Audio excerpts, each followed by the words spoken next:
everyone. We have Zach and Nate here, the designers of Fate of Venterra.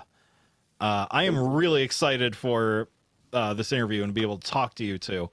I stumbled on this game on Facebook, I think it was about a year ago, and I've been like intrigued of this game. Like I've just been watching it and kind of like thinking about it on and off ever since I saw it. Like, hold on, you've been intrigued of this game, not by this by game? this game. Yes. I'll take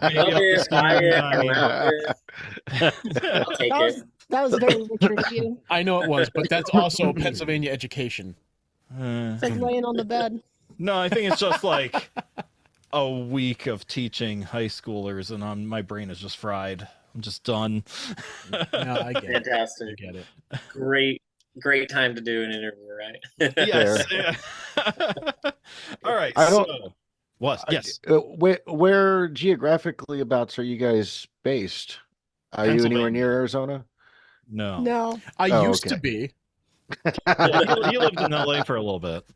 Okay. I drove through Arizona back in 2019. And he never visited me I'm once. sorry. Friends. I have to say, it was... Wait, hold on. When did you drive through there? It was through? the end of June 2019. We were coming home from Vegas. Oh, yeah. And we were on 40 eastbound. Yep. And it was incredible. Like there's a sheer cliff off to our right, and like this huge, I don't know, it had to have been over like 200 feet tall, like this tall cliff. And then to our left was a drop off of like 50 feet into a stream, and there was construction, so it was one lane. And my wife is freaking out, thinking that we're gonna like go over the edge of the road. And I'm there like, "Can you see this? This is beautiful." She's like, "Keep your eyes on the road, please." See, that's when I would have started singing "Living on the Edge." That really pissed her off. So yeah, I enjoyed my brief stint in Arizona. Okay. Awesome. I ask because obviously that's where we're based, and if you have an excuse to get back to Vegas for Dice Tower West, we're going to be there. Oh, we will, yes. And we'll have some nice, shiny new demo copies of our game we're going to be showing off to everybody. Oh, very cool. So, yeah, one time. yeah. I have so many questions about the new version of the game, and we love demo everything. copies of games, by the way. The journey. Shameless plug, we do love demo copies of games. Yes, so people send them your game, and also we'll probably send one out to you too. Yeah, if you're interested, for sure. Absolutely. We would. Yeah, for sure. We've demoed 2 games so far. Yep. One was for Elzra Games, who made Catacombs. They sent us one of their games, and they never asked for it back. I sent them an email. I sent an email, and they never responded. And we even had this whole video planned out where, because it's one of my favorite games that we've gotten to play, that I would tearfully bring it back and tell people to please take care of it. But they never asked for it, so we're going to continue to play it. Okay, he's not dramatic at all. No. It's not, I mean, I haven't been an actor for 30 years or anything like that. But let's start off by you two just telling us about yourselves and how you got into the hobby. But first, like, who are you? Just for note, I'm not a therapist, but I will be taking notes. Oh, fantastic! Great. I've been meaning to make a session, so as long as we can put this together. He's not a professional. I just play one on TV. Yeah. What is it? Psychoanalyst? You don't need any degrees for. As long as I feel like I'm in a psychology. There you go. Then he's gonna listen. Fine. He's not gonna help at all. And chances are I'm not gonna remember. And chances are he's not gonna listen. It'll be new every single time. That's right. I'll just draw little never get old. Like, oh yeah, that's very good. Tell me like about stick figures and. Look, I drew a Jesus. Well, Nate, did you want to start then? Sure. Let's see. Wow.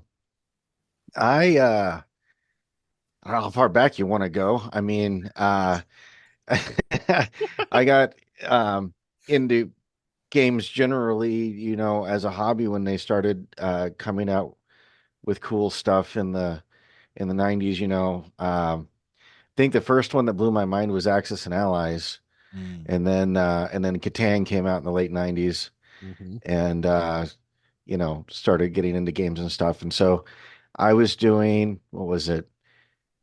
Uh early and mid 2000s, started doing like a regular game group that a couple of guys were running, and then I sort of ended up be sort of becoming a ringleader of that.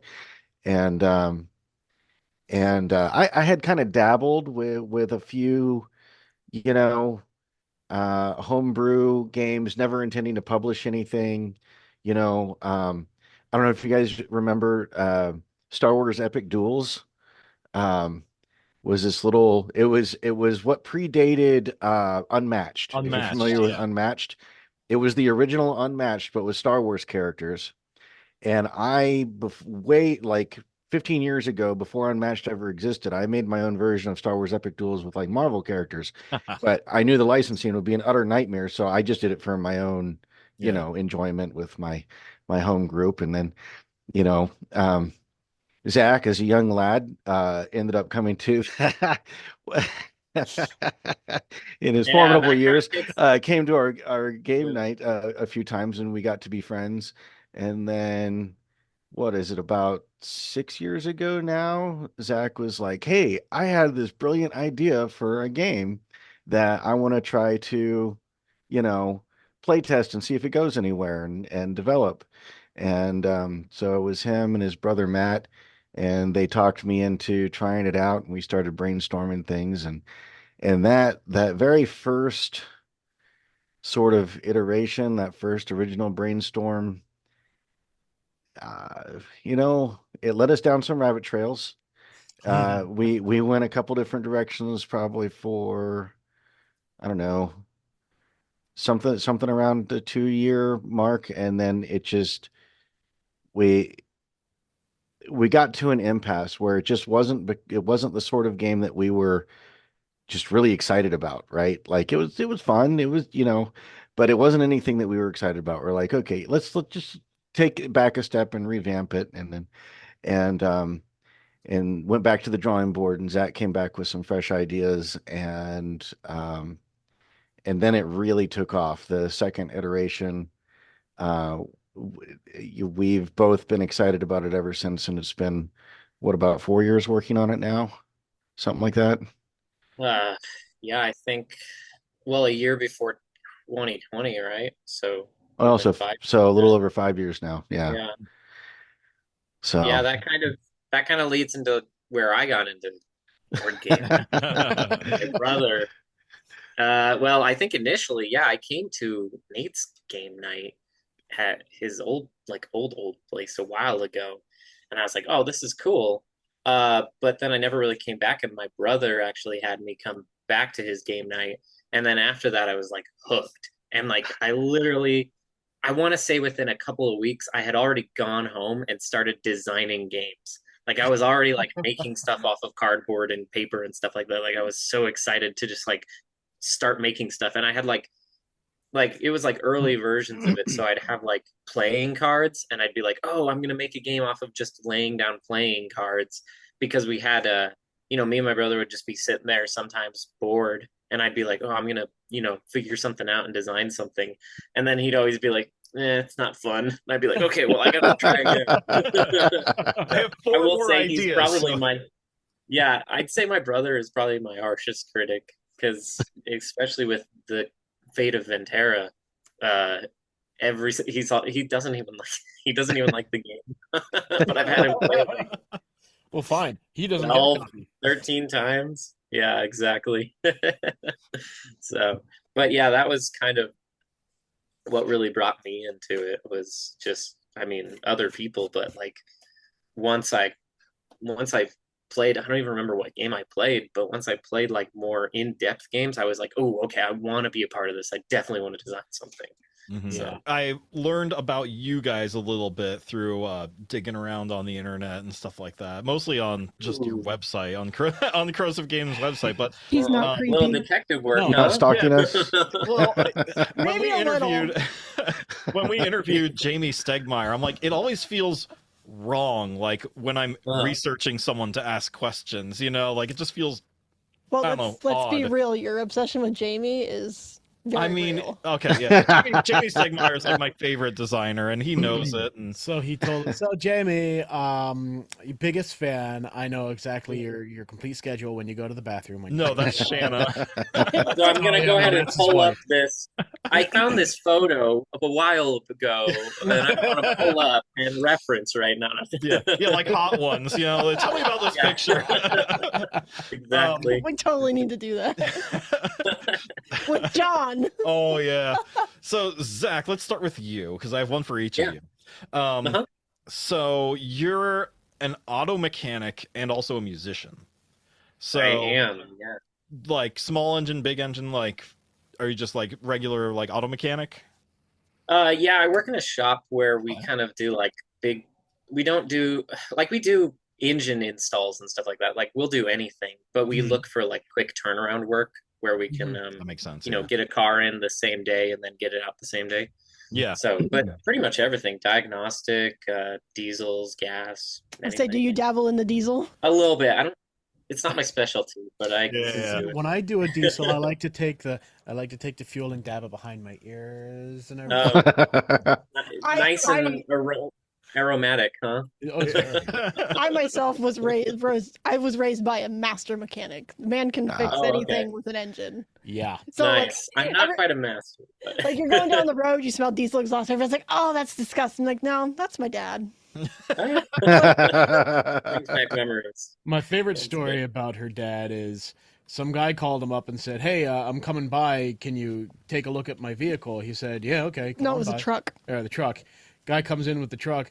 Well, see, now I already heard it. I know what your problem is. He's like, "Oh, it's making this noise." He's like, "No, I heard you pull in the parking lot. I know what's wrong with it." Mhm. Yeah, I mean, I'm not quite there, but I will say that I'm getting there. There's Yeah, something it takes like time. I'll be in. Yeah, now I'll be in somebody's car and I'll be like, "Oh, hey, your lower control arm is making a little bit of noise," and they're like, "Okay, cool." Thanks. I didn't even notice anything. Whatever, you weirdo. Yeah. It's a blessing and a curse, but sometimes I have to be careful and not tell people that I work because, I meet new people, especially like a group of new people, and I'm like, "Oh, I work on cars." Like, so my car's been making this noise. And I'm like, "Oh." I'm not at work, please. Yeah, I'm pretty sure that my dad dreads every phone call he ever gets from me because he's like, "Oh God, she probably needs me to fix her fucking car again." And he answers, I'm like, "So my car needs to come to the doctor." Yeah. I still have to find out what my But appointment is. I can Yeah. tell you for the music part though, I used to be in a band in high school, and then I've had various bands throughout, and it's kind of more of like a hobby Mhm. than anything. But What I do have you like play? albums out. Oh, So cool. I play guitar and I sing mostly, Nice. but I also He's a dabble with a lot of better other looking stuff. version of Joe. He is. You're a better looking version of my brother. Oh, thank you. I have no idea who that is, so I will take that as That's cool. fine. Don't worry about that. We can find a picture. I'm sure you can find a picture. Hang on. He's just a thinner version of me. We'll get there. Oh, okay. And even I've though- listened to some of Wait, his so where music. do I sit in that? I'm not confused. See, here's the thing. I'm the baby brother of the family, yet that son of a bitch looks like he's the youngest, and I look, as everyone says, 4 years older. It's true. I'm sure that's lovely. Oh yeah, it's great. See, but now we gotta find a picture of him where he doesn't look like an ass. Oh, that's hard to find. I mean, like this. Yeah, Oh, that's jeez. hard to find. She'll find one. Hold on. I'll find one. Hold on. Just give it time. While you're looking, Nate, onto you. Sure. So you're an aerospace electrical engineer. Yes. So what is that? That sounds incredible. But also it could just be like it's wireship. TJ, It that's too sounds way smarter than cooler us. than it actually is day to day, but yeah, I work for Northrop Grumman. Used to be Orbital Sciences here in Chandler, Arizona. We build launch vehicles. So, which is a fancy way of saying rockets. We shoot stuff into space. Nice. That's Very cool. awesome. That's really So cool. I'm an electrical engineer. I work on the all of the electronics that tell it what to do and where to go and you know how Huh. it's doing. Okay. So stuff That's really cool. Here, I like found you a computers photo. and batteries and stuff. But yeah, so I've been doing that for 20 years now. Oh wow. Wow. So it's been a while. And I I don't get the same level of day-to-day questions. People usually don't have burning electrical engineering questions that they need me to answer. But it's what's funny about it though is that occasionally I'll have 2 cents on a subject and they don't recognize that I actually have some expertise in electrical engineering. Like like somebody will make comments about, charging cell phone batteries or different stuff, and depending on what kind of battery it is and different things, and I'll make a comment and they're like, yeah, whatever, I read on the internet, blah blah. And I'm like, all right, sure. Because the internet doesn't lie. Yeah. Look, we all Everything know on there is true. we all know what the internet really is for, guys. Come on, it's just But yeah, so that's my day job, pays the bills. Mhm. very cool. But it's That's mostly awesome. paperwork is what it comes down to, really. Yeah, that's seems like a lot of jobs. I mean, teaching's the same way. So much of it, I'd say it's like 50% paperwork and 50% actual teaching. It's frustrating. Yeah. I just play with drugs all day. She does. Yeah. Nice. Recreationally or professionally? What would you like to know? A little column A, a little column B. Maybe a little both. Maybe in the podcast after hours. Right. I mean, judging by how off the rails our episodes go, You'd think. You I would don't think, think it yeah. would surprise our listeners at I all. mean, I'm not gonna lie. Oh, We okay. do, sometimes talk about doing the occasional line of coke, but never actually happens. Like, that's not like something we have. But Hasn't gotten that crazy yet. no, Not yet. not no. yet. Not yet. So, tell us about Fate of Venterra. What, like for listeners out there who are just hearing about this for the first time, give the pitch of it. Yeah, for sure. It's called an elevator pitch. yeah, You an have 30 elevator seconds, pitch. go. So Venterra is this. Well, I guess I'll outline it with the lore a little bit and lead into the game. But Venterra is this like continent that was like a Garden of Eden-esque area, and it's kind of humans were like mortals were banished from it, and then it drifted into this in between realm, in between the ethereal realm and the mortal realm, and for thousands and thousands of years, it's just been, out of reach and inaccessible. And then for some reason, there appears the continent in the middle of this vast body of water, basically, where it used to exist, right? And so obviously, every single faction is going to clash there because they're like, wow, what is this new continent? We have to explore it. So the main thing is that all of our different factions and stuff like that are coming in for their own goals, and that kind of leads into the gameplay because they're all asymmetrical. So they've got like special powers and special buildings and stuff like that have to do with their goals. But the main goal, gameplay wise, is influence, which is like your victory points. And you're gaining influence by taking territory, by completing quests, by upgrading your faction, by battling other players, pretty much. And to summarize kind of like how a game would go, because it's played over the course of 6 rounds. And in those 6 rounds, you have your income, you have your command cards that you're playing out, which are basically your actions. And every single command card lays out every single action that you can do.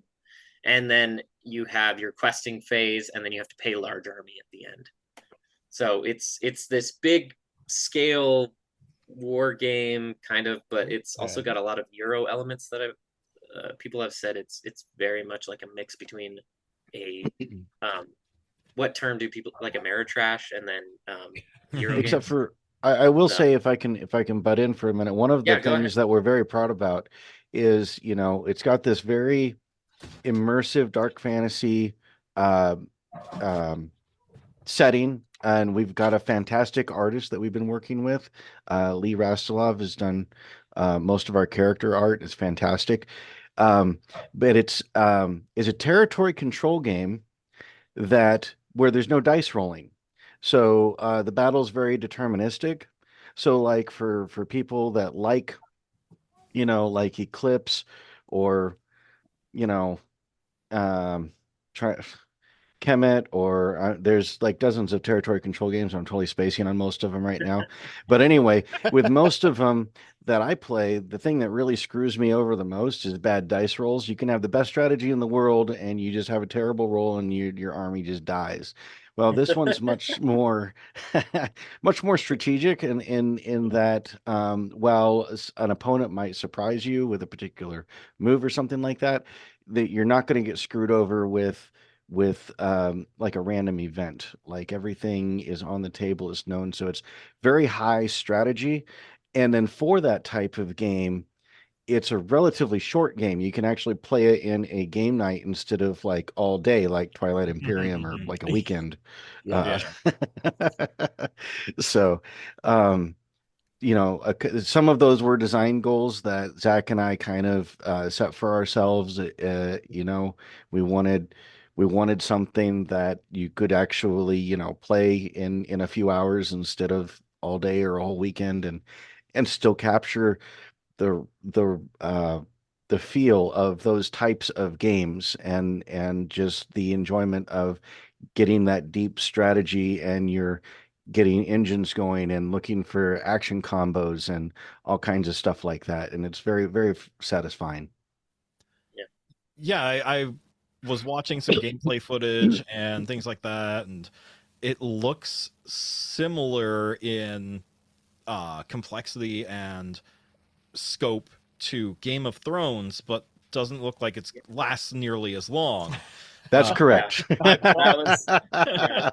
I bought Game of Thrones for $17 at Target and have yet to even like That's a attempt to good put it on the table because there's no way I have time for that game. That's another one of good those game. that's all days. It's One a of good one of game. my good friends in the game group, that's one of his favorites, and it's like, okay, we got to start at like 10 o'clock in the morning and make sure you guys, you know, maybe we'll finish by dinner time, maybe not, you know. Hmm. Yeah.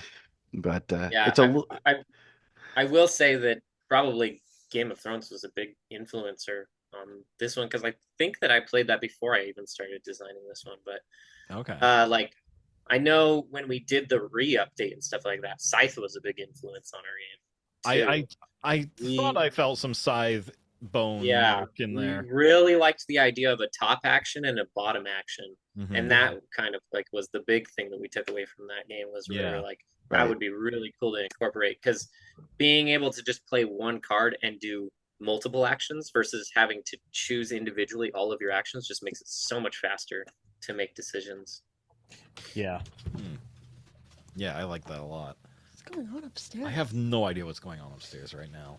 It's So every time we record too. Like yeah, it's there's dead currently silent for currently a hours. stampede upstairs consisting of a child and a dog, and I really want to punt the dog. The moment the mics turn on, every time we They record, know. this happens. It's like they know. Yeah, Yeah. yeah. Right.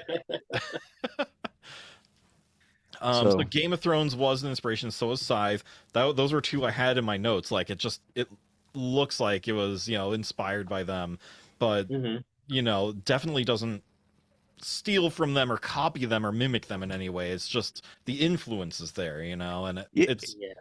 it is. Yeah, I would say the way that combat works in Game of Thrones was a heavy influence in how we decided to our combat. We wanted our combat mechanics to work, but everything else is very different, right? Just the general feel of it.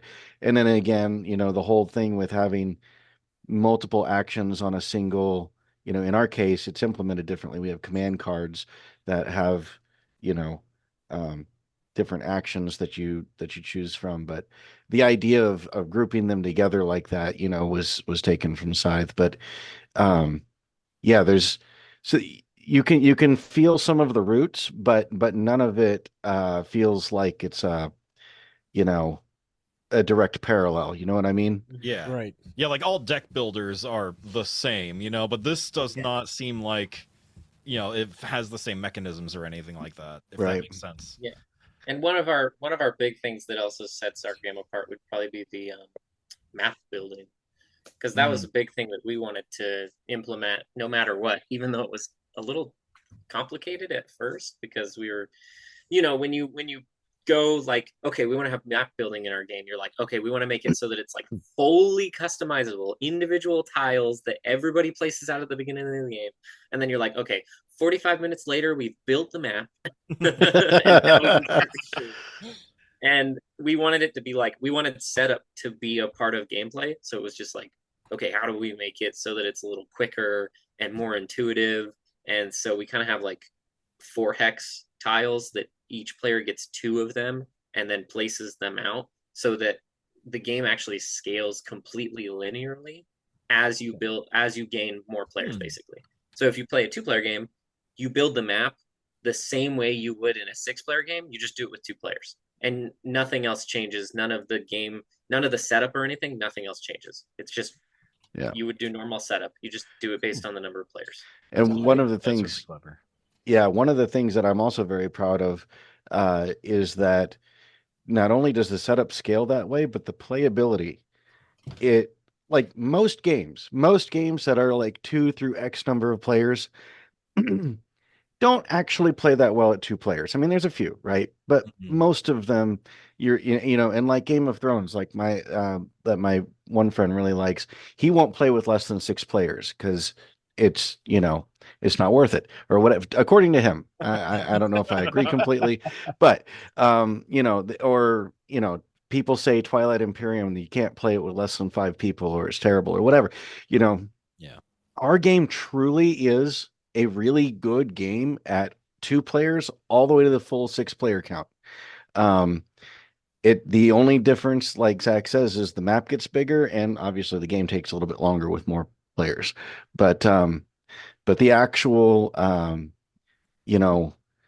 the strategy, the gameplay itself works just as well and is just as engaging and is just as enjoyable of a game at all player counts, which I find is something that does stand out a little bit, because I feel like that's somewhat rare. No, I completely agree. It is very hard. Like, as much as I love Scythe, it's such a different game at 2 players. Yeah, it is. At 2 players, it's really just a game of, well, just like every other game PJ and I play, how can I screw over my opponent? But when you get more players in, I mean, even just that 3rd player really throws off the dynamic that we'd usually have of just going after each other. Unless that 3rd player is me. That's true. Yeah. That's true. And then they go after We each other. ignore and her, no and then we go idea. after each other anyway. So They don't know what I'm doing, and then I win, and they're like, "How'd you win?" Well, and the best part is, half the time she doesn't even know what the hell she's doing. The secret threat. Well, Yeah, just yeah. FYI, it would probably play out similarly when you do get a chance to play Venterra, because in a 3-player game, if 2 people are going at it and they ignore that 3rd player, that 3rd player is probably going to win unless they, totally screw it up. See, now you killed my chances. Well, I mean, not just that, but let's face it, PJ's going to screw himself over somehow, like he does in every single game we That's play. true. I will. I self-sabotage every time. And I the play. funniest part about it is, as soon as he does it, he announces, "Well, I shouldn't have done that. I just screwed myself." It's usually, oh crap. It is pretty funny. At So least you you're guys- consistent. Yeah, Yeah, very yeah. consistent. He did it tonight in our game of Finspan. That's true. How do you do it in Finspan? Well, I mean, we saw. Yeah. We always see. Yeah, we're always there. So the one thing that PJ did bring up to me is, you guys had an original, your original concept of this game, or version of the game, you had a different name, Struggle and Yeah. Strife. Well, that was ages ago. That Yeah. was ages ago. Okay. So what prompted the name change? Was it something that changed in the gameplay, the game design, or was it just something you went, new name? Uh, it's kind of Was boring. everything? Oh, it was boring. It was, like, I don't know. I didn't like it. I didn't think it Yeah. had. I didn't think by saying it you got the feeling of the game. So Like- your brother didn't like it. Is what you're Well, saying. I was like, that's boring. It's funny because we actually have people that are like, "Oh, why'd you change the name? I love that name." I'm just like, it sounds like work, struggle and strife. You're like, man, back to the struggle and strife. Man. You Right. gotta get back Yeah. to it. You know? I mean, I understand that because Venterra, you're like, what the hell is that? That actually sounds pretty Uh-huh. cool. Yeah. Yeah. Well, yeah. And it has to do with the gameplay too, because it's the fate of Venterra, because now it's this accessible land again. So it was demanding because of the theme, I feel like, Mhm. All right. versus Yeah. just I, having a generic name. It'd be like calling our game War. You know what I mean? Okay, cool. What Only is more of that? a mouthful. That's right. What's it There's one game I refuse to play because of the name of the game, and it's Roll for Adventure. And I'm like, really? Like, Well, that's hold the on, hold best name you could how is roll spelled? Is it ROLE or is it LL? No, it's ROLL. Okay, that's boring. But Have you guys played it as a kid? Is that Yeah. like I heard it's Maybe actually they a were- decent game, but that title Yeah. is just Maybe they were doing a play off of like Roll for Initiative, but Roll for Adventure. I don't know. yeah. I don't know. what's the other game you refuse to play, PJ?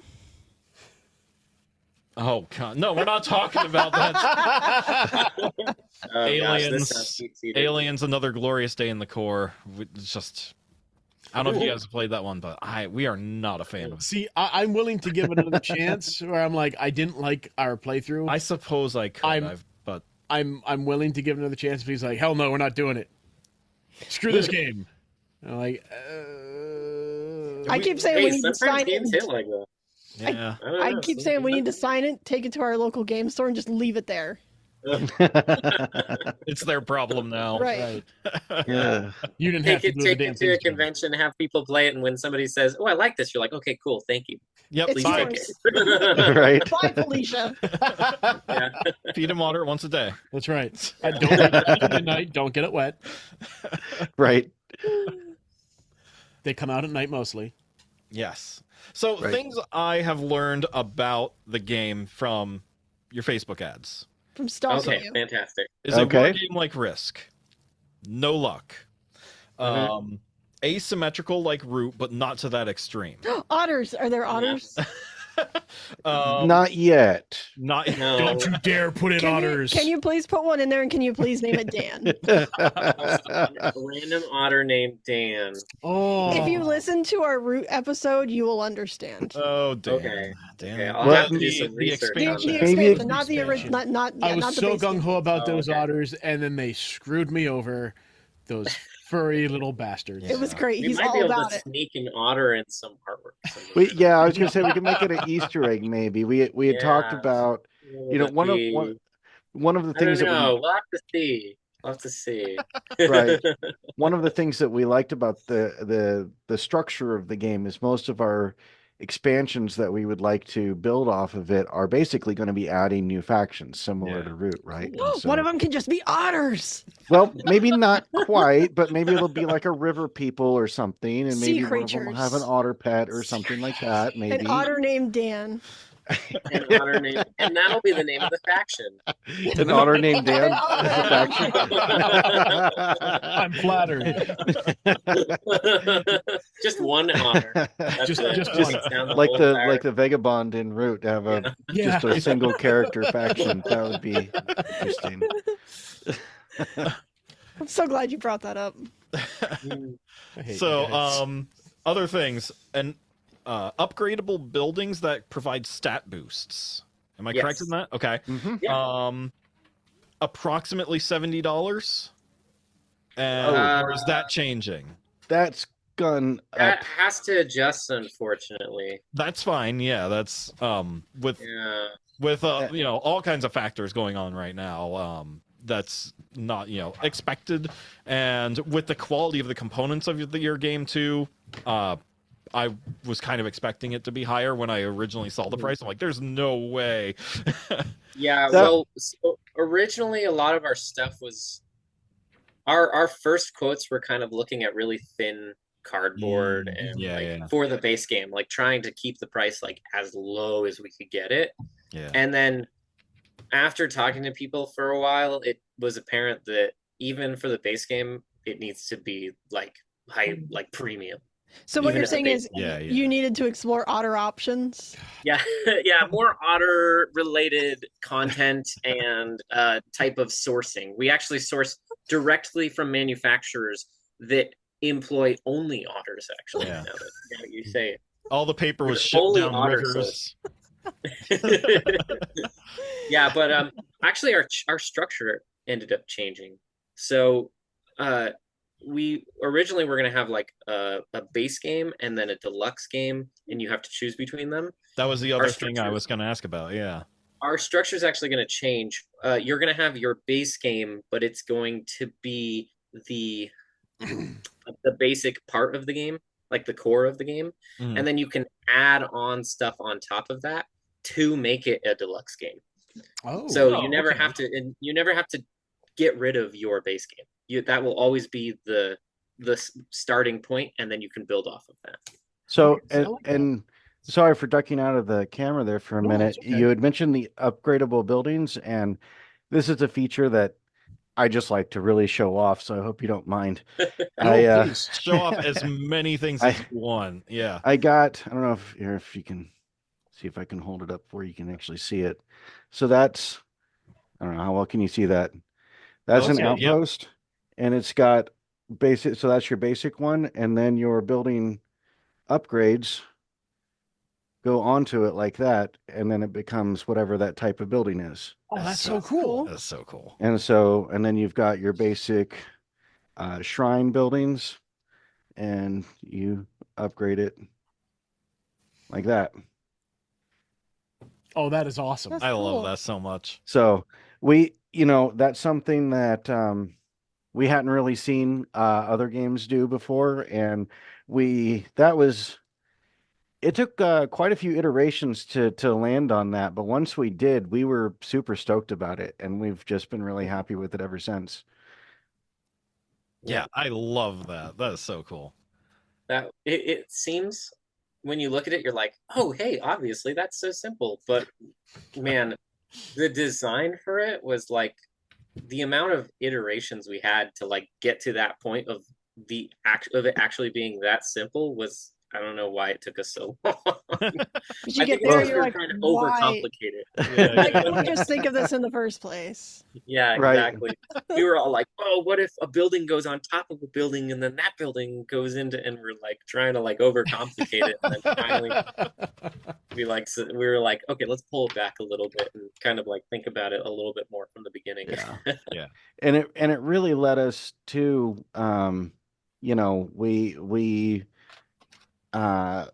we landed on a design for the basic buildings that I really like. And I'm prejudiced because I did the majority of it, but I just think they look cool. But I don't know how well you can see that. But the yeah, just making it so that the base buildings looked really cool, and then have all of the different upgrades be, relatively simple, but they add to it aesthetically, and they just make it look even cooler when you are able to add it together. And that was it's really satisfying.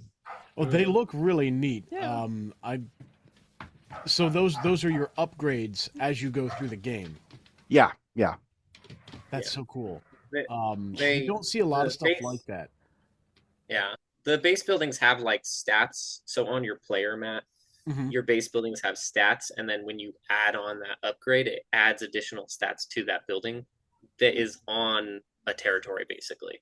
So you're able to like reinforce territory through upgrading those buildings or unlock, like one of them is like the forge, and you can flip over your unit reference card and all of your units change immediately into like a better version of what they were previously. Oh, So, that's cool. So I feel like it's kind of like after the Empire, where you put your little cubes in the holes and it makes stuff stronger. Yeah, It yeah. kind Kind of of what I'm.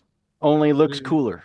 It Yeah, it does look cooler. So when you were talking about kind of like how you'd go through and you'd pay for an army and everything, the only thing I could think of was PJ might have a chance at this game against me now because he doesn't have to deal with peasants.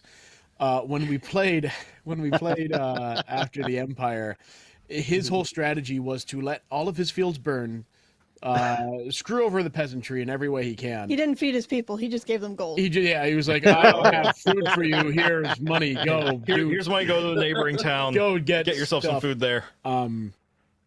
Yeah, so you might actually have a chance with this one, PJ. You don't have peasants to deal with. Yeah. I know. Yeah, But I do have to feed large armies, so Well, that's a problem. sort of. well, The very whole sizable. right. The whole game is very streamlined. It's not complex in the same ways in terms of resource management. Everything's streamlined into a single, uh, you know, wealth resource that's representative of the resources that your faction's able to generate. And so like that aspect of it is just super streamlined. So you don't have a lot of overhead that you're trying to maintain, which is one of the things that keeps the game pace moving a lot faster with this one.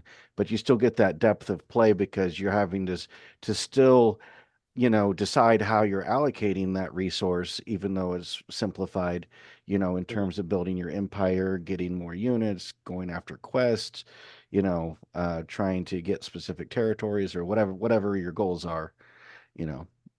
So technically, you still don't have to feed your people. You just throw money at them. And they're Well, happy that's with it. true. That's his strategy. We're That good. is, We're good to go. that is what Yeah. he's 100% going to do. The large They army just only wanna get gets you. paid. Yeah. If you have too many people in one spot and you run out of money to actually feed them, then some of them starve. Yes. Or dessert. Oh, PJ, you're still Or good. You can Dessert, starve yeah. people. Wander off in the wilderness to go find Yeah, food. they're like, I gotta go find something.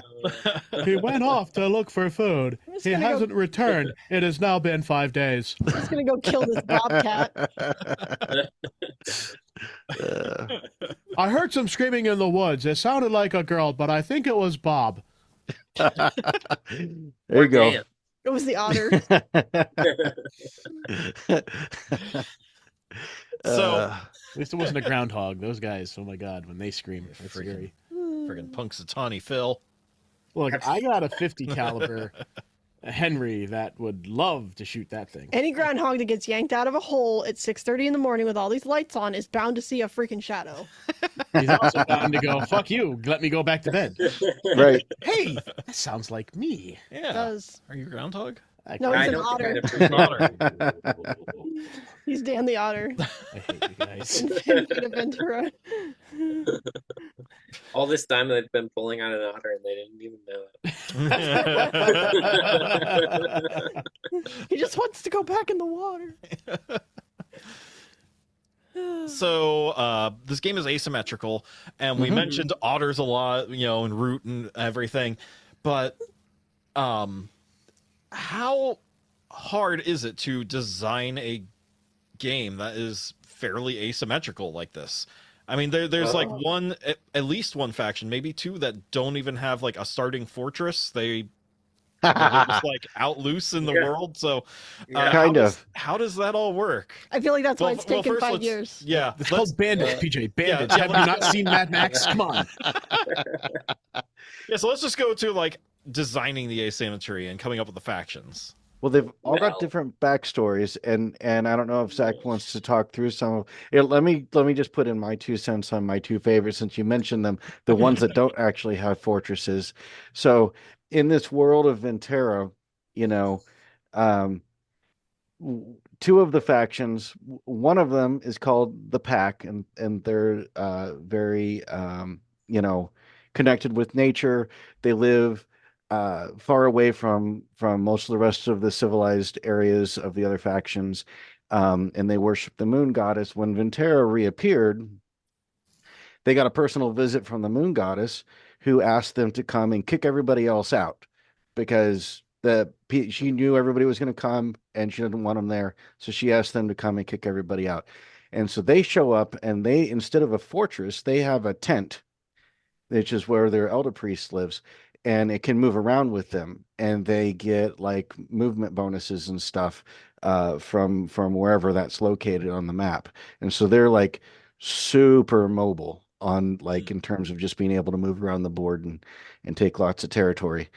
And then the other one that's mobile that I just my one of my personal favorites, but it's the gold faction is called Children of the Bear, and basically that's the nickname for their king, Kajir. And they were sort of a his kingdom was one of a bunch of different sort of tribes that were united, and he had united them. He's kind of a Hercules type of a character, really just a huge, renowned warrior, and but he pissed off the wrong person, demigod, whatever, got himself cursed and turned into a gold statue. His kingdom fell apart, and this loyal band of followers has set off for Venterra to try and find something that will cure him and restore their kingdom. And they literally, so they don't have a starting building. They literally show up with a gold statue of their king that they're lugging around the countryside looking for a cure. And their whole shtick is that they specialize in rampaging and pillaging, trying to get power cards, which are like items that you can get in the game, and they're just like super aggressive because they get bonuses for like going and burning down other people's buildings and stuff like that. Sounds like Nice. fun. That's like my I like favorite this faction. I like this That's one. awesome. Yes. And then if they get CW enough of the power cards, the items, they can cure him, and he turns into this super awesome, powerful unit in the game. And I think that mechanic is also fantastic. Anyway, Zach, you want to talk about some of the other ones? Yeah, well, first off, I want to just say the Gold faction is awesome, and they're my favorite. I love going around and Now we have to rampaging hear about through the people's boring lands, factions. and then Okay, so upgrading your. Whose idea was that faction then? Oh, okay. Well, the faction has been there since the beginning, I think, but it just the theme wasn't decided as much. We were kind of like, oh, we want them to be more of a tribal, like ramp, like going around in groups of armies, basically. But I think when we started to make the lore, some of our playtesters were like, okay, I like where you're going, but how can you do more? Like how can you put the lore in more? They're like, you have this statue, why can't he become a super cool unit? And we're like, maybe he could become a super cool unit. Now that you talk about so then that kind of like helped. I mean, I don't remember who it was that said it, but like, yeah, that helped a lot to decide how we were gonna move forward with each faction and kind of like make their lore like speak through their gameplay as much as we can. So, yeah, I think that is like the coolest. It's one of the coolest mechanics in our game. I think is being able to change your building into a unit that fights suddenly. So I don't know. Yeah, that is pretty awesome. We're gonna fight over this faction when we I think play. so. This is like the European version of Transformers. Yeah, there's a lot of all of the factions have their own stuff though. Like our newest one, the Salvati, they're like tree people basically, or like plant people. I'm trying to think of how to describe them best, but they have they start off the game like super peaceful and just wanting to build up their area, and then halfway through the game, they can uh, build the tree of chaos, and it makes them a more chaotic faction, and then they unlock all of their secondary abilities for everything, and they become like way more powerful all of a sudden. Huh. Okay, That hit, also like, this sounds like fun. crazy So, power yeah. spike. so you have a faction of Swamp Things. Kinda, I guess so. They're basically like the the spirit of the forests of Venterra, Yeah, sort of druidish. Okay. Yeah. That's funny. She doesn't look Jewish. Yes, Classic. Thank you for everybody in this meeting for getting that joke. Thank you. Yes. Yeah. It's been a Spaceballs day for me. Cold as desert. What'd you guys find? We ain't found shit. Okay, you want to know something funny because it'll never see the light of day. One of the expansions that we would like to do eventually is going to be this necromancer type faction, where they get they can offset costs to do things by basically sacrificing their own units, and when people die in battle, they they get stuff where they can bring people back out of their graveyard and stuff like that. Anyway, and we were talking about their lore and like what would be a cool name for like a dark lord necromancer type of a character, right? That they're following or whatever, or a dark god of some kind. And and Zach went along with it for all of 2 seconds when I suggested that maybe he could be called Kardash, because then they could be called Kardashians. And he was like, nope, we're not doing that. Done. We're not doing it. Struck it from the record. Like for a second, he was like, yeah, Kardash is a cool name. And then I'm like, because then they'd be Kardashians. He's like, nope. You had me until you said Kardashians. Yeah, somebody had to shut it down. Does one of them have a really big butt? Well, we That's one their of the special power. Anyway.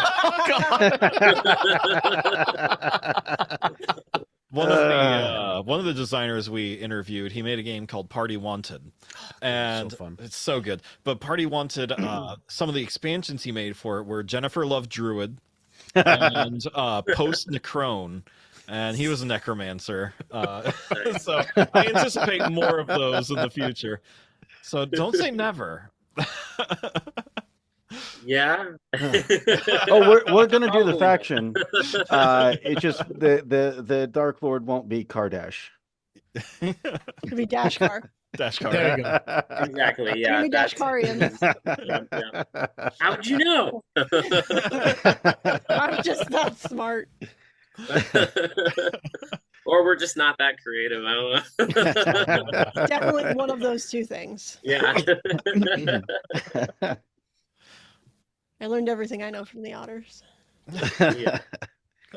So, I just to sort of, I guess, circle back around to finishing the prior question, just so you get a feel for the full scope of it. But like some of the other factions, there's the Order. They're the white color faction, and they are self-proclaimed prophets and enforcers of the gods, and so they're not evil, but they're zealous, and they believe it's their prerogative to be there first, try and figure out what happened, make first contact with the gods, because they think it's their place to be that intermediary between mankind and the gods, and so they want to be in control of that situation.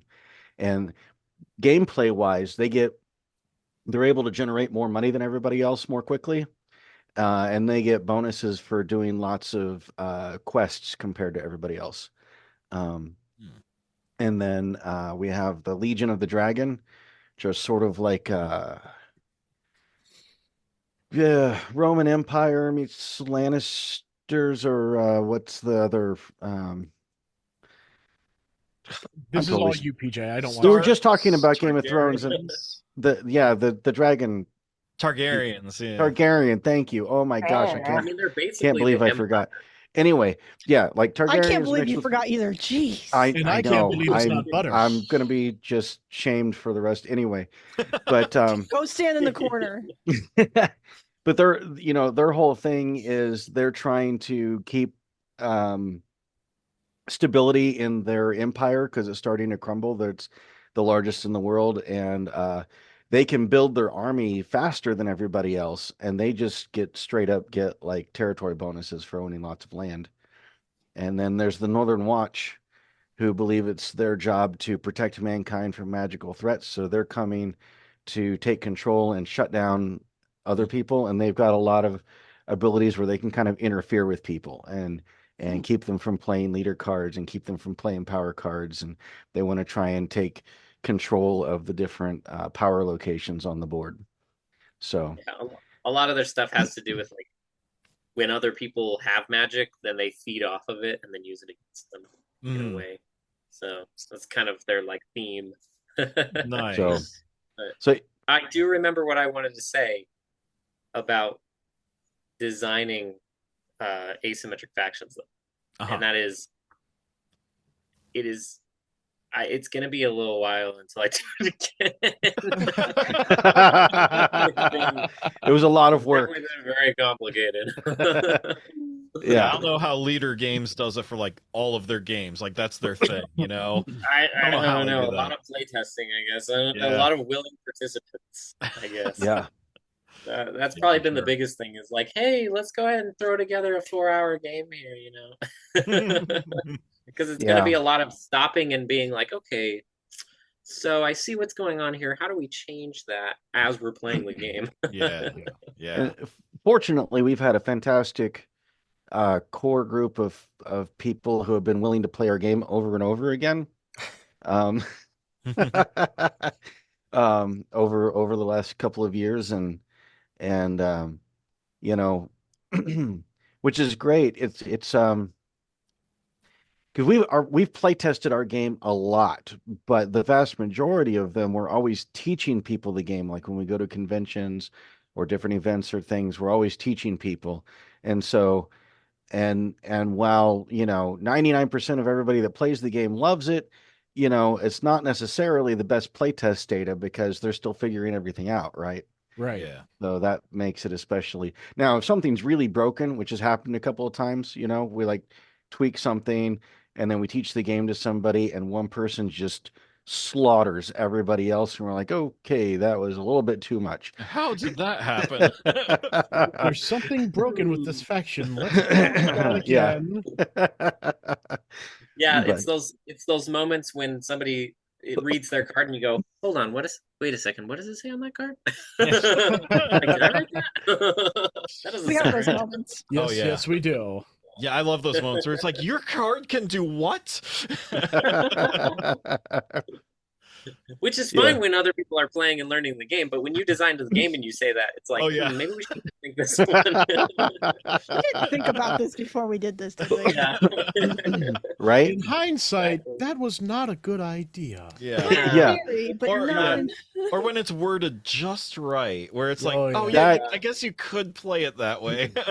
That's happened a couple times where like we intended something that's probably the biggest thing with playtesting.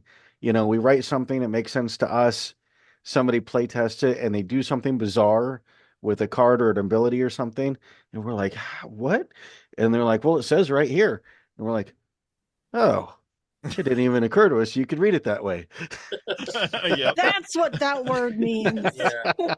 Well, it makes me think of the like when you're in grade school and they have to do like the how to put together a peanut butter and jelly sandwich. Oh yes, I love that.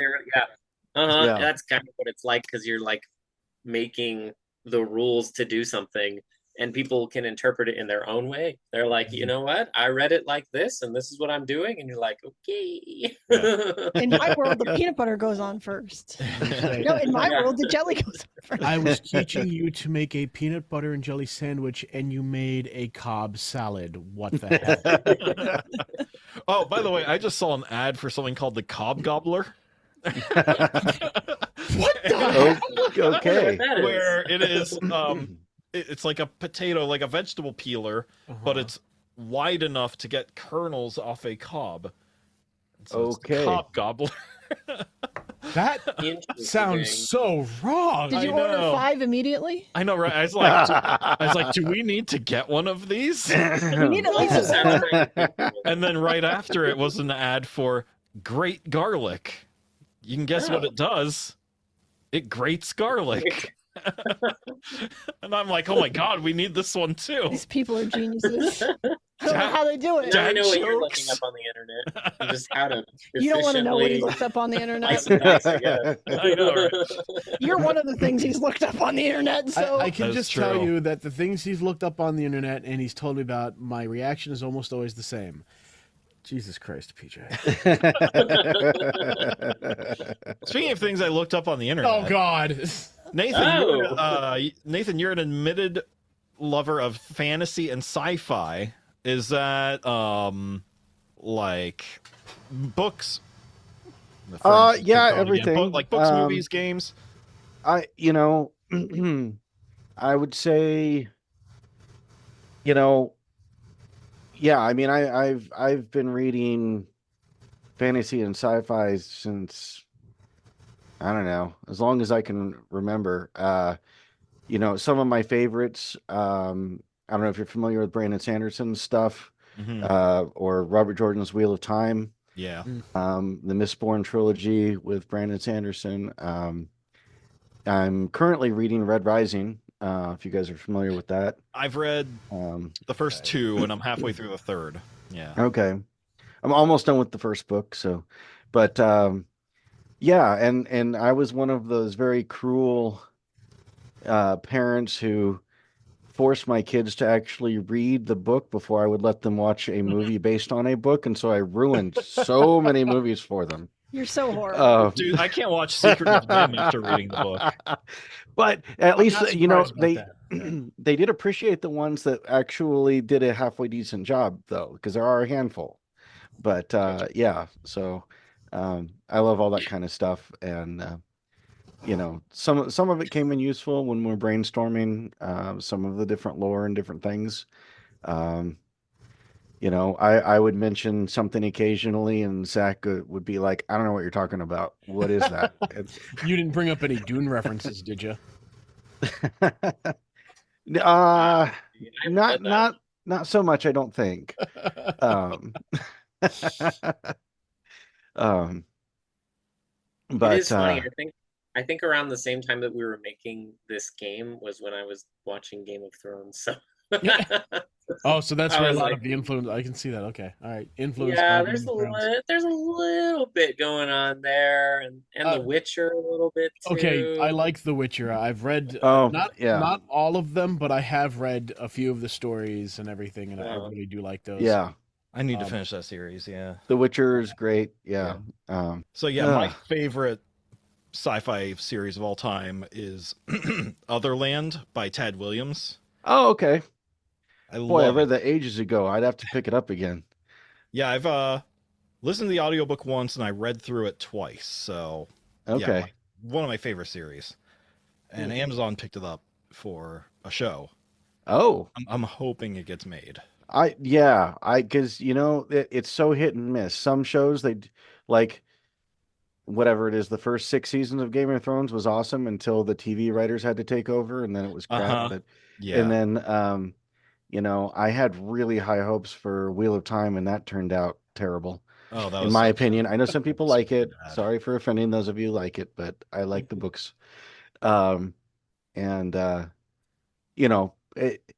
It's just hit and miss with some of those series. Some of them they do such a good job with, and then other ones they just kind of go off the rails. Yeah. Oh yeah. Yeah, I gotta say, you're talking about your favorite book to film adaptation, or which ones ruined it for you. You said Secret of Nim ruined the movie for you.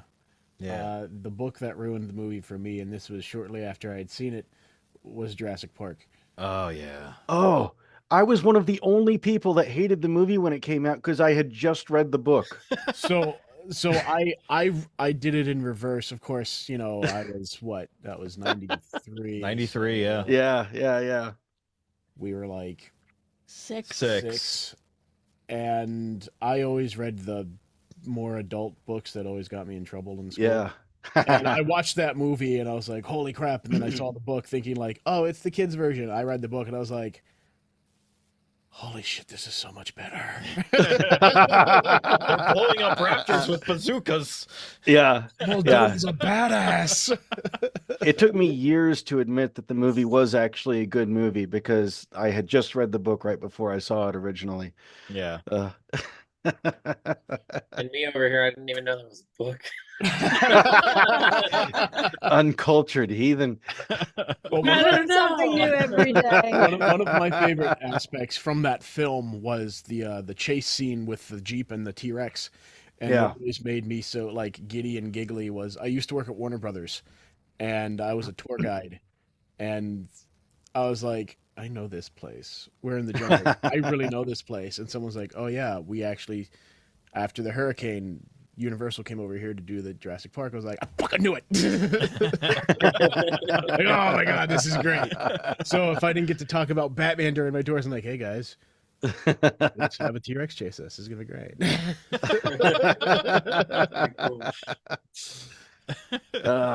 Yeah, that's one of the things on my wish list is to hit New Zealand at some point because they've got that whole area they did as the Shire that Big they organs. Yeah, that they're that's maintaining, like, because it's a visitor attraction and yeah, everything. it's a Yeah. huge tourist attraction. I can't believe they tore it down after Lord of the Rings, and then The Hobbit happened. They're like, we're not tearing it down this time. Yeah. Should Best we decision ever. tear it down again, Peter Jackson? No. Are you stupid? No. Yeah. Oh man, I love Lord of the Rings so much. That's one of my top 5 movies. And yes, I put them Definitely. all into one movie because it's one book. So, so I cheat. Well, The Hobbit would have been Extra better as others. one movie. Like the Lord of the Rings trilogy, they did a Yeah. fantastic job with. Yeah. The Hobbit went off the rails after the first one. Oh, it's terrible. The Yeah. second two just kind of lost themselves. Should Yeah, have been, I think 2 movies could have worked. yeah, 2 movies could have worked, but they'd stretching it out to 3 was just Yeah. they Agreed. just had to add too much crap to it. I have Isn't no that how opinion. they I've did never the seen old any of them. animated one? Huh? I loved the animated one. Fire off Yeah. Banshee? Oh, That was yeah, awesome. the old animated. Yeah, did they do it in 2 movies? Or was it No, one that No, was they movie? one. did it in one. Yeah. It was one movie? Oh, okay. For the I must Hobbit, always yeah. just watched Yeah. it in 2 parts, I guess. I don't know, but I loved The- that animated movie though. That was awesome. I watched it like 4 times when I Yeah. was little. The Hobbit animated movie and Flight of Dragons are the 2 movies that made me into the person I am today. I think. just want you to know that I have that stupid theme song in my head right now. Flight of Dragons. Yes. It's a good song. No, it's not. It's a great song. It's really not. It's so good Daredevil stole it for their intro. It's true, Wow. they did. But I didn't even make that connection. The dude. Now I have to go watch that again. That's when you reach the like Mind Illuminati blown. like, symbols across and stuff like that. Like I just saw smoke come out of his ears. Like I'm like around the headphones. Like whoa, My world That is small opening puff up. was. his life will never be the same. And I remember when we did our Wormspan review. Yeah, we did our Wormspan I review. started and he with played the that. Flight of Dragons theme song, and I Nice. mentioned that it was the same as Daredevil's, and Dan didn't believe me, so I sent him because someone had done a mashup They of the did. two. They did a mashup of And it. so I sent it to Dan, and I'm like, here you go. That's awesome. So yeah, so sci-fi, fantasy, all that. I love that. And Zach, I learned that you've also dabbled in video game design.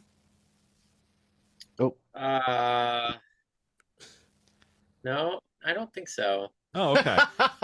That was something I read at I some knew point. that was and coming. I- No, I don't think I've done that yet. Okay.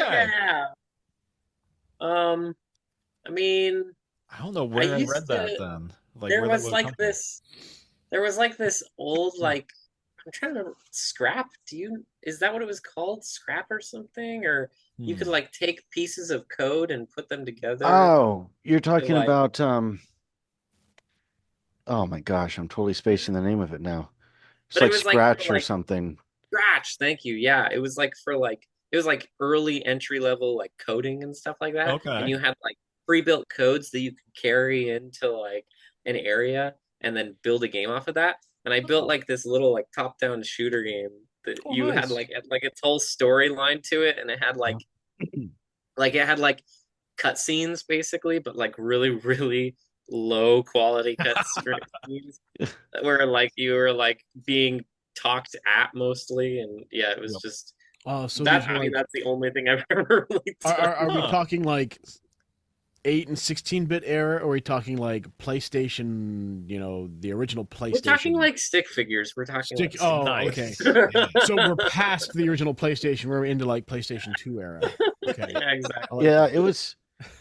it was big right after the era of like flash animation. Mm-hmm. Yeah, yeah, Oh, yeah. okay. Mm. Okay. Like I don't know if you ever guys saw the old what was one of the big ones? Homestar Runner. Homestar Runner. You need to listen to some of our stuff. Okay, Love fair. Homestar Runner. Clearly, they didn't do their research on you guys. I'm glad, because that would terrify me what you find. Oh, really? Our stalking Things- power is unfortunately lower, so They'd find things on me, and so I'd be like, I don't even remember doing that. What? and then we can bring them up. Actually, that's what happens when I look up my IMDb page. Like, I don't remember that. What the hell? When did I do that film? That's awesome. So, yeah, I guess my last question for you guys is, how do I convince my wife to let me buy this game? What's the pitch for the spouse? Well, does she play games with you? No, No. like a little Oh. bit, but not really. She'll play a couple here and there. She's not as cool as me when it comes to games. I got the good one. What type of games does she like when she does play games? Azul, Wingspan, Tapestry. Okay. Yeah. Things that you can Puzzly, be, puzzly games. yeah, Pattern puzzly, building. Yeah. and things that you can be super competitive when there's no need to be. Yeah. Well, okay. So the nice thing about this game is that technically you don't even need to fight each other. And we have couples that play it and they don't fight at all. And they don't go for territory control. All they do is maximize their own civilization and action combo in order to win the game more efficiently than the other person. It's just So- building a better civilization. You can You- play it that way, you can unless play you're it the that gold way. faction, in which case you need to Well, murder it depends somebody on which faction. twice. You need to But murder we have- somebody. We have factions built around that specifically of like, if you don't want to fight people, play this faction because they play exactly that way. So That's I mean, awesome. and it kind of like makes it so that however you like to play, you're gonna find a faction that you like out of right. all of that. And most of them can really be played both ways. I've seen people play both passively and aggressively, almost every faction. And I'd say that generally it can work well with all of them. I would say the only time I've ever seen somebody successfully play the gold faction passively was because he just kept threatening everybody. And so, like, if you don't let me have this, I will burn you to the ground. And I love that. yeah. Okay, so, So- you could say that they were playing passive aggressively. Yeah, yes. A little I'm bit, gonna, yeah. I'm gonna leave you sticky notes. Yeah. Okay. And if I don't get what I want, you're gonna hear about it some more. Then I'm gonna stick my I'm going to call the HOA. It's always great. It's always great when we get couples that sit down because they'll be like, if you attack me right now, you have to sleep in the same bed as me. And we're like, oh, hey, woo. I'll have you know that if you do that, I am ordering an entire bowl of chili. And when we go to bed, you're going to rue the day you messed with me. It's gonna be Dutch oven all night. But But Sorry, I didn't Adding have in the their root own beer in my game mouth. mechanics. But yeah, that's definitely one of the things that's fantastic is you have people that if you have a group of friends that's warlike and they like beating each other up, this game does that. If you like people that just want to do little puzzles and build their empire and try to like min max and optimize their points and stuff, you can play it that way too. And so it's very open and flexible in that sense in terms of allowing for people to just play the game differently. Now, you do run the danger of having those two people at the same table and then it doesn't work well. Is somebody really doesn't want to fight anybody and the other person just wants to slaughter everybody, one of them isn't going to enjoy that game quite as much, probably. But When you play with PJ and Dan, they're gonna want to slaughter each other. There you go. Let And him I'm have gonna it. be over here just building my shit. But remember, guys, you can't spell laughter without. No, sorry, you can't spell slaughter without laughter. There you go. There you go. Remember that. I messed it up. I'm tired. I was Leave me getting alone. distracted by my computer screen because down here in our little weather icon, it flipped. It looked like one of the worms from the Worms games. I love those like games. it's. I was like staring at it, like, what the heck is? I wondered what you were looking at. Yeah.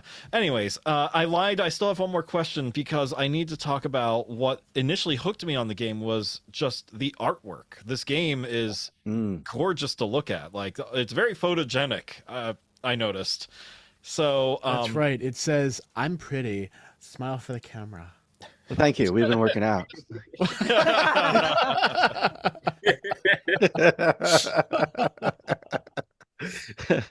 I like these guys. They can keep up with me. I would just say that deserves a huge shout out to our artist, Rastalov Lee, the guy based in Slovakia that's done the vast majority of our artwork for the game. And he is just absolutely fantastic and a pleasure to work with. And we pulled him in at one point when we were about the time when we pivoted on just the entire game, going from that very early concept to where it is now. And he jumped in with us in terms of the world building and like, hey, here's some ideas of what we want these factions to look like. And he helped us really flesh out some of the character designs and the cohesiveness of, what if the faction looked like this, or what if we added this or that in, or what if this was part of the story or that sort of thing. And so, I mean, Zach and I drove the majority of that, but he really was able to give us, visual input and suggestions on some of that we just couldn't be happier with how it turned out. It's fantastic. Yeah, we can give a shout out to him. You can find him under Art Deep Mind on Instagram, and then he's got a webpage too. But yeah, he has been a big decider of like, I mean, obviously we come to the table whenever we email him with ideas of how we want the factions to look, but he does a lot of like the little details and stuff like that, and kind of like helps bring it to life a lot more. So it's been a pleasure working with him. It's been awesome. Yeah. I was watching a playthrough. I forget which one. I've watched a couple playthroughs this past week, but every time there's a top-down view of the board, on all the map tiles, I'm like, man, they all just look so good. Like the color pops, and it like with the fortresses on top of them and everything. It's just a nice looking game. But do you yell the colors, Duke? The colors? No. Oh. I'm colorblind, kid. Yeah, man. Color blindness too. Actually, that's interesting because we had that's kind of been a big focus. There's like this app that I have on my phone where it can show like the different types of color blindness, and we kind of like have been trying to pick colors that still look like that dark fantasy theme, but you can still differentiate them. So I don't know how well we're doing currently, but that is something that we're trying to consider to like make it,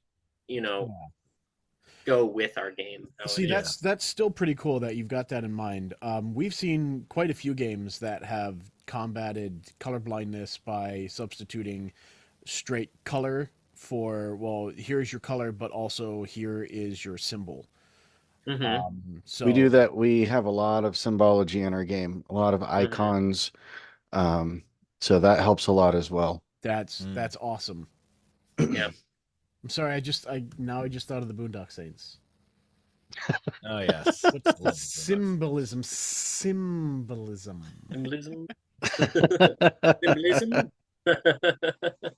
Love that movie. If you guys haven't seen it, definitely check it out. There was a firefight, though. Prepare yourself. There's one guy with 6 guns. Do you guys do you guys have any questions for us while we're here chatting? Yeah, no, it's tough right off the spot, but every so It's often the definitely in the people questions. we interview do have something, you know. I would say, what's the big thing that caught your eye on the game? Because Mm. that might actually help us to like reinforce it more. Oh, okay. Well, initially for me, it was the like I said, like the artwork, like just Mhm. how cool it looked on the table. I'm like, okay, what is this? And then I saw it was, you know, like Risk without luck. I'm like, okay, well, won't have terrible dice rolls that screw me. Okay, so I'm in with that. And then it was like putting buildings on the map and, you know, upgrading them, and those boost your stats. I'm like, all right, I'm getting to Scythe Field now, which is one of my favorite games. And so like I started going down the rabbit hole, and just every new detail I learned just kind of built on top of the next one. But Yeah. initially, it was just the look of the game Okay. and the components. Yeah, That's Which will fantastic. matter a lot on Kickstarter. So.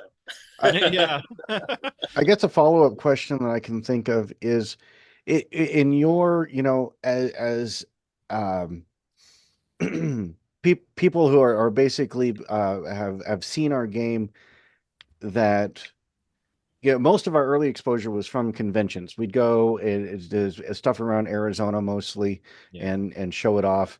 And year before last, we made it out of state to a few, and everybody loved it. But the majority of our connections were made in person, showing off our game. And so, I mean, it's fantastic to hear, that has caught people's eye online.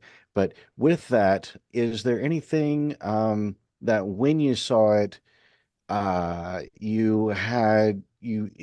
there anything you felt was missing? Did it leave you with any questions that we should try to answer? Um, in our posts, make sure we've got it covered on our Kickstarter page, which will hopefully be along soon. yeah. One of my questions that I did skip over on my notes that I'll just bring up now is just what a turn looks like, and with the asymmetry of it all, that may be a hard question to answer. But you know, how would a turn of this game progress? So, Zach mentioned there's different phases for each round, and most of them are simultaneous. So, like, the very first thing, every round, everybody gets income of wealth based on whatever their buildings are, whatever their empire currently looks like, the territories they control and whatnot. And then simultaneously, everybody is going to select command cards, and everybody's got the same options in terms of what command cards are available to them. But everybody's going to choose two of their command cards from their hand and sort of lay them out. And once everybody's done choosing, they reveal simultaneously.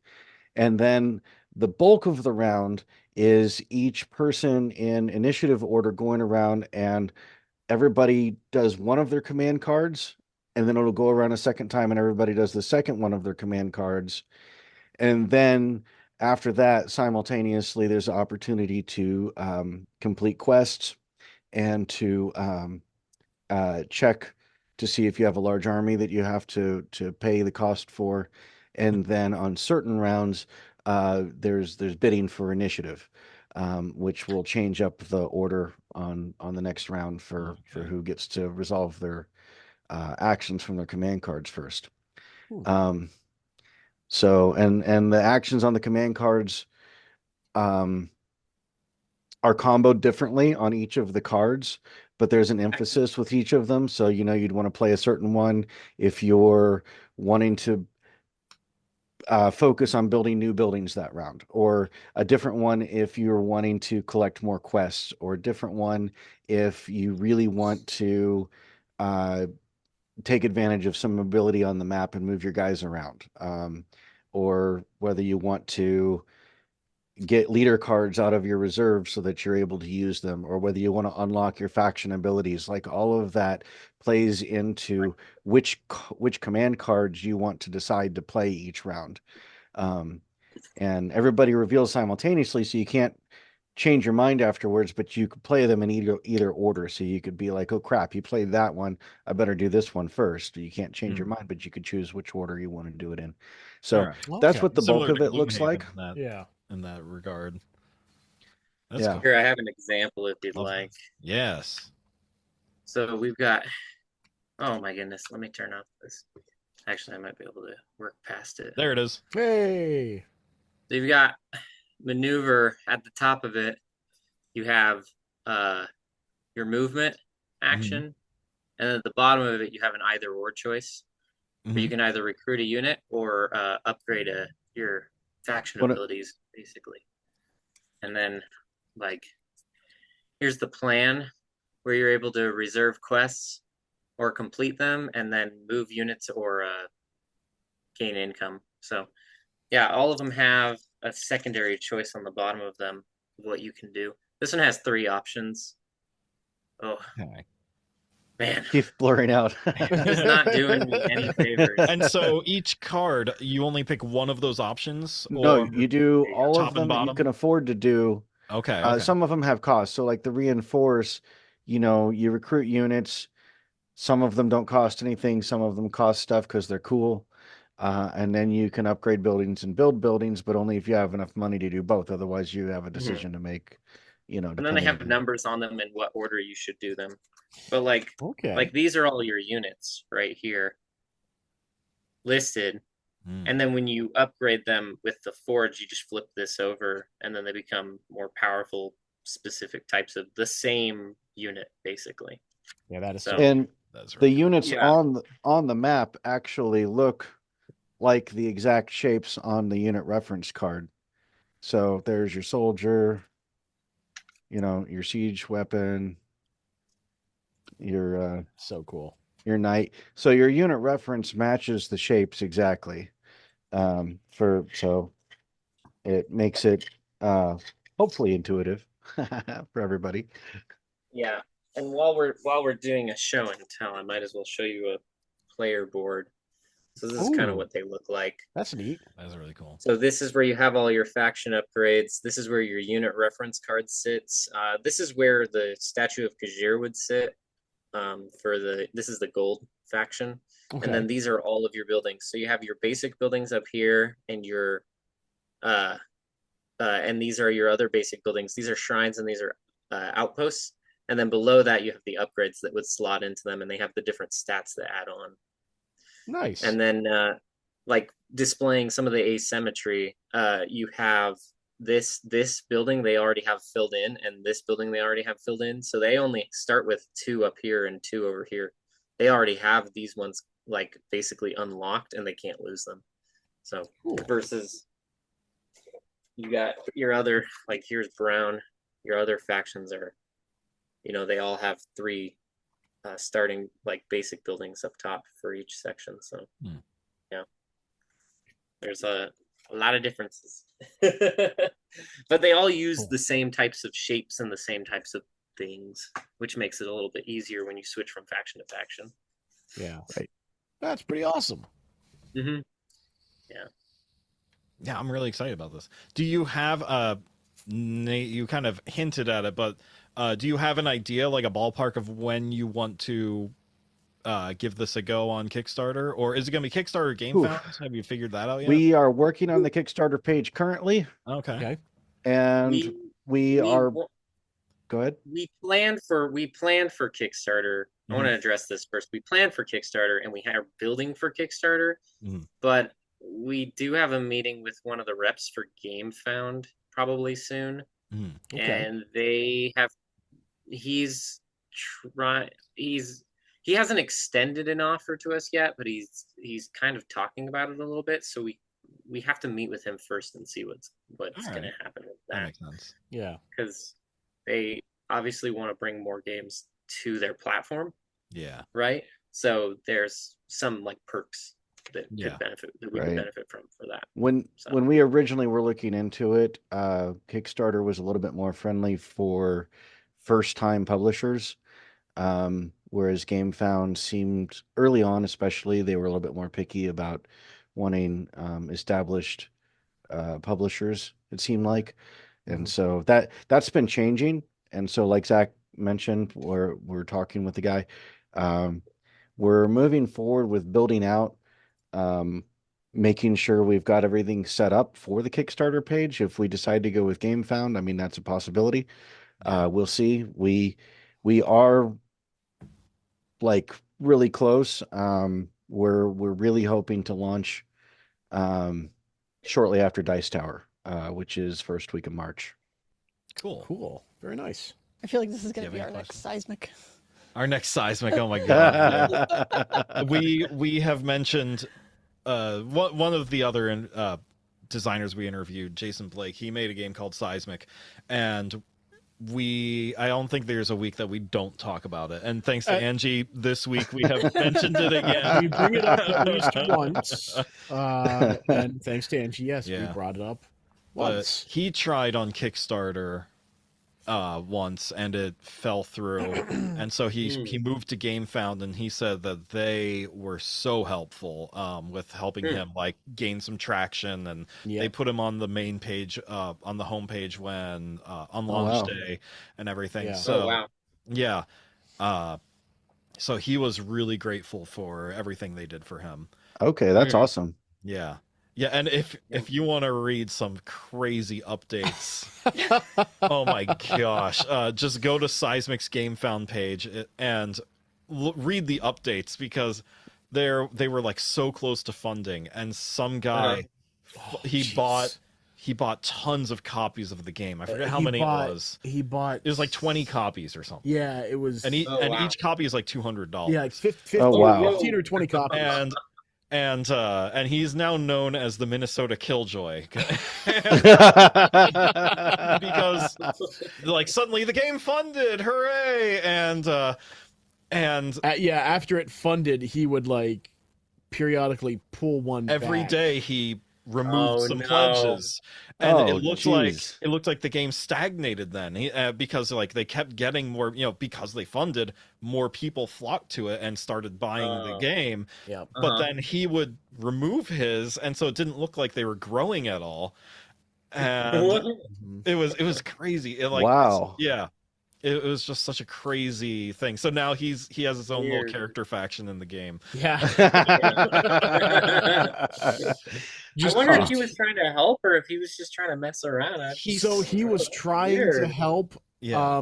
He was very apologetic when the designer reached out to him. He's like, dude, what are you doing right now? And he's like, dude, I just wanted it to fund so more people would come. And he's like, okay, well, yeah. There are different ways to go about that. Yeah, right. Nice, but also, yeah. Just hearing Jason tell the story was, it was a roller coaster of a ride. Yeah. It's. That game looks incredible too. It's another asymmetric style game. His is way more luck based though, his game is very much the kind of game where someone will do something insane, and you go like, "Wait, you can do that?" And it's like, "Oh yeah, I can definitely do that." Yeah. So we played the game quite a few times already. Our first time we played it on Tabletop Simulator. Jason was in the room with us on Tabletop Simulator. And he was going like all around the board, the virtual board. And he's like, "Oh yeah, no, you got a good set. Oh yeah, you got good card. Oh, you can do this. Oh, but don't forget, you can do that." And we were playing. And I was like, "Oh, I can do this." And PJ goes, No, you can't do that." And Jason goes, No, he can do that. He can totally do that. And the last game that we played was a game that we sat on for what, months? Yeah, it was like just 2 haven't months had time in between rounds. And we finally got back to it, and I looked at my stuff. I was like, "Holy crap!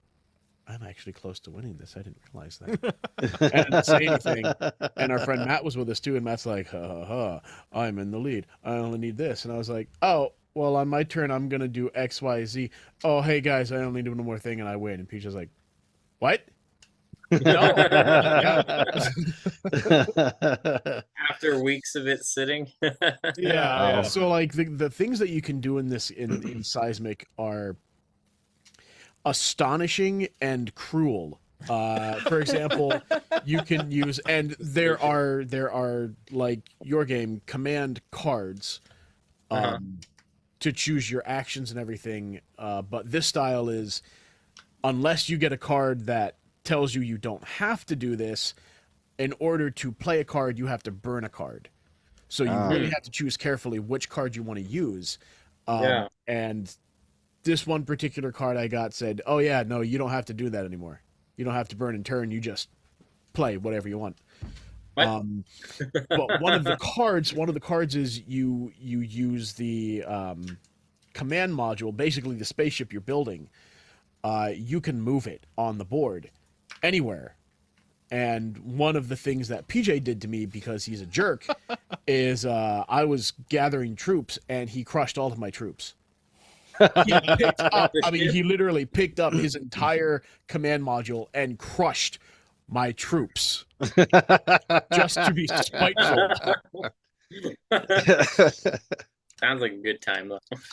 Oh my gosh, it is. It's one of those games that if anyone will listen to us, we'll tell them about it. Oh wow, that's So interesting. yeah, Yeah, these that is towers very- here are your colony ship, and the way he explains it is immortal engines, the Peter Jackson movie of Yes. like moving cities. Oh yeah, And yeah, yeah. So like if an enemy like brings their troops right up next to your colony ship, one of these towers, then you can just move it on top of them and just crush them Just all. kill What? That's funny. And that's what happened to Dan. And that's become my signature move. Every time It we've is. played the game, someone has tried to hack my ship, and so I just crush them. And He's they a keep dick. expecting me to burn my colony ship cards so I can't defend against them, and I always Mhm. keep it. He's a dick. That's funny. And this is why I Definitely always not win. something I would think of. Just move it on top of Yeah. it. Oh, well, I will say before we wrap up that it sounds like you guys probably really would enjoy our game, and so definitely follow up, and we Mhm. will make an effort Absolutely. to make sure you have a chance to play it one way or the other. Yeah, we'd love that. Absolutely. So And more updates will come as we get closer to the launch date. Mhm. And right, and if you can we'll make have it, a lot you more can make it to stuff. Vegas for Dice Tower. That would be freaking awesome. That would be so cool. Yeah, I don't know. I have what's probably more likely going to happen is at some point we'll visit family in Texas, and maybe I'll just head over west a little bit farther and pay you guys a visit. It's probably what would happen. It's okay. Just take an 8-hour drive. You'll make it. Yeah. Wait, what part of Texas? Oh, it's like dead center of Texas. It's Oh, yeah, never Abilene. mind. It's Yeah. gonna be more than 8 hours. It's a long drive. Yeah. Yeah, it's, Yeah, no, I've driven through Texas. Oh yeah, Texas. Anywhere in Texas is a long drive. Just to get from Yeah. one town to the next is a long. We're drive. about a 6-hour drive from El Paso, which is the closest city in Texas to us. So Ooh. Yeah. we did drive to, where was it? Houston? oh, is- BGG Con. It was in Dallas, right? Dallas. That's right. Yeah, Dallas. Yeah. Worst place we have ever driven, hands down. That's And funny. I have driven in New Scary. York City. So Dallas my- was worse.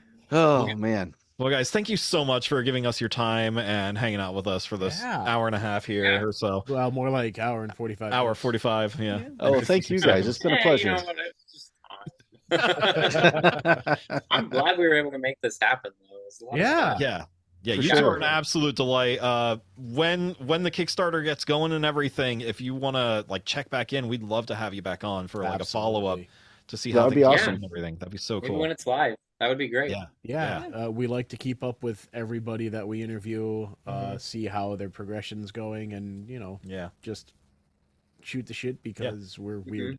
If you ever have any news you would like us to like mention too, just shoot us like Yeah. a text or whatever, and Definitely. we'll be sure to drop it in there. Awesome. Yeah. All Yeah, right. fantastic. No, that sounds awesome. Thank you Yeah. guys. Yeah. Thank you, and have a great night. You too. You too, yeah.